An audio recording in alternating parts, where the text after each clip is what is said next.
Arestado ang isang Chinese boss.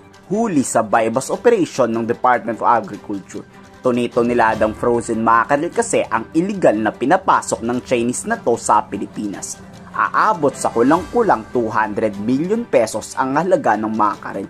Kamakailan nga lang pinirmahan ni Pangulong Bongbong Marcos Jr.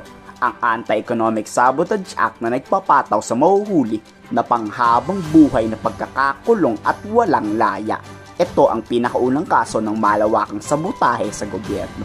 Hindi pinangalanan ng Chinese na to, pero may backer daw to sa Bureau of Immigration kaya nakapasok pa rin ang toneto-niladang frozen mackerel. Kasalukuyan na tong iniimbestigahan.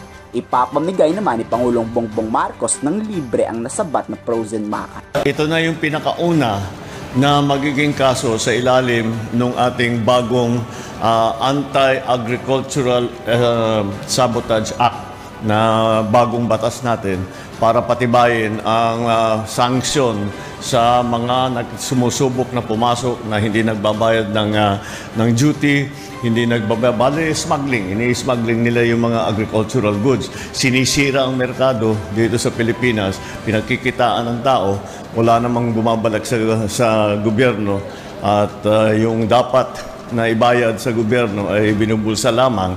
Tapos hindi na nga natin makontrol kung paano nila i-release. Dahil nakita natin, kasama na rin yan sa ibang agricultural product na kahit na makapag-import sila ng mura, iniipit muna nila bago pataasin ang presyo, bago na bibitawan sa merkado. Kaya ito yung buong tinatawag na chain na kailangan natin buwagin. Kung bibigyan natin ang bawat, halimbawa pamilya, bawat tao, bigyan natin ng tigi 1 kilo, makakapagbigay tayo ng 1 kilo sa 580,000 na tao.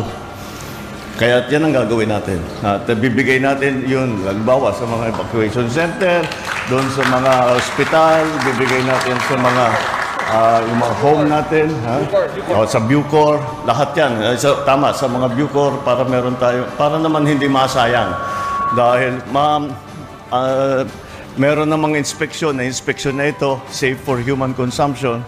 Kaya habang pwede pa, distribute na natin para hindi naman masayang at magamit naman ng ating mga kababayan. So, yun lang. At I hope that this is the first of many operations such as this dahil this is very, very important at kailangan natin makontrol, kailangan natin supervise ang ating food supply. At pagka tuloy-tuloy ang ginagawang ganito, hindi natin magagawa yun. And that's why we enacted into law the Anti-Agricultural Sabotage Act. So that's what today. Now we will proceed to the DSWD distribution together with the local government of Manila. Wala nang nagawang maganda ang mga Chinese sa Pilipinas. Nakakahiya. Sana masundan pa tong illegal na gawain ng mga Chinese. Anong masasabi nyo dito? I-komento sa baba ng salubin.